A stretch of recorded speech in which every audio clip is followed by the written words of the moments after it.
একদিকে আজকে road show করলেন মমতা বন্দ্যোপাধ্যায় এবং বাঁকুড়া সভা থেকে আজকে বিজেপিকে তীব্র আক্রমণ শানিয়েছেন তিনি। অনেক কেলেঙ্কারি করেছেন, দেশকে বিক্রি করে দিয়েছেন, এবার নিতে হবে তার বদলা। মানুষকে লাইনে দাঁড় করিয়েছো, 250 জন আত্মহত্যা করেছে। সিউড়ির সভা থেকে আজকে বিজেপিকে এভাবেই নিশানা করলেন মমতা বন্দ্যোপাধ্যায়। মিথ্যের ফুলঝুরি আমোদি প্রমোদি বাবুরা চার্জশিট দিচ্ছেন তৃণমূলকে। আগামী দিন মানুষ আপনাদের চার্জশিট দেবে। অনেক কেলেঙ্কারি করেছেন, দেশকে বিক্রি করে দিয়েছেন। তার জবাব চাই, তার বদলা চাই। এবার নিতে হবে বদলা। যতই করো হামলা, মানুষ নেবে বদলা। মানুষকে লাইনে দাঁড় করিয়েছো। 250 জন লোক আত্মহত্যা করেছে। বয়োজ্যেষ্ঠ মা বোনেদের, তোমরা 80 বছর বয়স, 85 বছর বয়স, সারা জীবনে দেশে আছে, তাদের অক্সিজেন নল নিয়ে যেতে হয়েছে, তাদের তোমরা বাদ দিয়ে দিয়েছো। বাঁকুড়ার ছবি দেখতে পাচ্ছেন, আজকে মমতা বন্দ্যোপাধ্যায় তিনি আজকে র্যালি করেন, সেই মুহূর্তের ছবি।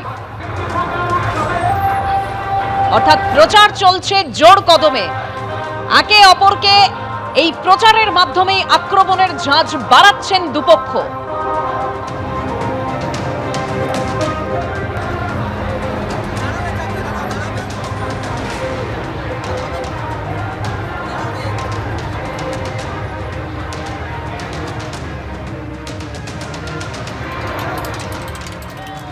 একদিকে কেন্দ্রীয় স্বরাষ্ট্রমন্ত্রী দুর্গাপুরে তিনি রোড শো করলেন এবং রোড শো শেষে বক্তব্য শুরুর মধ্যেই তিনি দুর্গাপুরবাসীকে ধন্যবাদ জানালেন।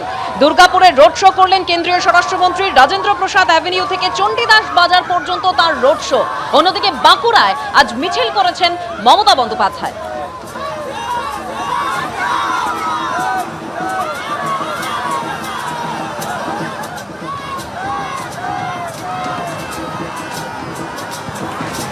আজকে এসআইআর এর মূল মামলার শুনানি ছিল সর্বোচ্চ আদালতে। যে শুনানির পরেও যারা ট্রাইব্যুনালে আবেদন করেছেন তাদের ভোটাধিকারের একটা অনিশ্চয়তা রয়েই গেল। ঠিক কি হলো আজকে সওয়াল জবাবে আমরা জানবো। সৌভিক মজুমদার আমাদের সঙ্গে রয়েছেন। সৌভিক, দেখো, মূলত এই অনিশ্চয়তা থেকে গেল, তার কারণ হচ্ছে তুমি জানো যে আইনজীবী কল্যাণ বন্দ্যোপাধ্যায় তিনি প্রথমে এই মামলাতে সওয়াল করেন এবং বলেন যে তার কাছে খবর রয়েছে যে ইতিমধ্যে প্রায় 16 লক্ষ মানুষ তারা এই ট্রাইব্যুনালে গিয়ে আবেদন করেছেন এবং তার বক্তব্য হলো যারা এখনো পর্যন্ত ট্রাইব্যুনালে আবেদন করেছেন তারা প্রত্যেকে যাতে ভোট দিতে পারেন সেই নির্দেশ সুপ্রিম কোর্টের তরফ থেকে দেওয়া হোক, এই মর্মেই কল্যাণ বন্দ্যোপাধ্যায় তিনি কিন্তু আবেদন করেন।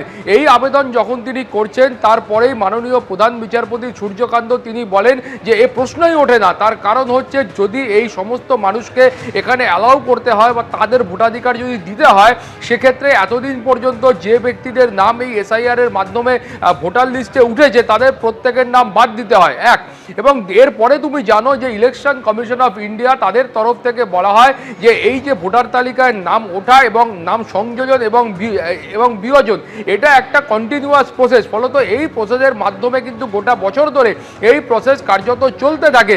কিন্তু যে ইলেকশন কমিশনের যে আইন রয়েছে বা নিয়ম রয়েছে সেই নিয়ম অনুযায়ী মনোনয়নপত্র দাখিল করার যে শেষ দিন রয়েছে সেই দিনকেই কিন্তু ভোটার তালিকা ফ্রিজ হয়ে যায়। ফলত সেই ফ্রিজ হয়ে যাওয়ার পরে যে তালিকা অবশিষ্ট থাকে সেই তালিকা অনুযায়ী কিন্তু নির্বাচন সংগঠিত হয় বা সেই ফ্রিজ হয়ে যাওয়ার তালিকায় যে ভোটারদের নাম থাকে তারাই কিন্তু সেই নির্বাচনে অংশগ্রহণ করেন। এরপরেই মাননীয় বিচারপতি জয়মাল্য বাগচি তিনি খুব স্পষ্টত বলেন যে এই যে গোটা বিষয়টা তিনি এই মুহূর্তে দেখতে পাচ্ছেন, সেখানে কিন্তু তিনি দেখতে পাচ্ছেন যে সংবিধানের যে 142 নম্বর ধারা রয়েছে, অর্থাৎ তুমি জানো যে ধারায় সুপ্রিম কোর্টকে সংবিধান ক্ষমতা দিয়েছে যে ন্যায় বিচারের জন্য তারা যে কোনো ধরনের নির্দেশ প্রদান করতে পারেন, সেই ধারায় তারা যদি মনে করেন, অর্থাৎ সুপ্রিম কোর্ট যদি মনে করেন তাহলে এই মানুষদের নাম ভোটার তালিকায় অন্তর্ভুক্ত করার এবং ভোট গ্রহণ করার বা নির্বাচনে অংশগ্রহণ করার যে নির্দেশ সেই নির্দেশও তিনি দিতে পারেন, এমনটাই আইনজীবীরা মনে করছেন। ফলে এই কারণেই কিন্তু এখনো পর্যন্ত সংশয় তৈরি হয়েছে যে ট্রাইব্যুনালে যারা আবেদন করেছেন সেই মানুষদের ভবিষ্যৎ কী হবে।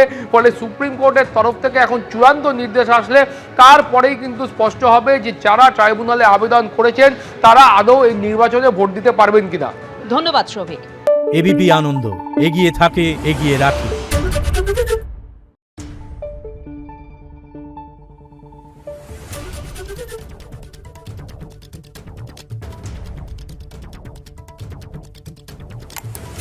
দেখুন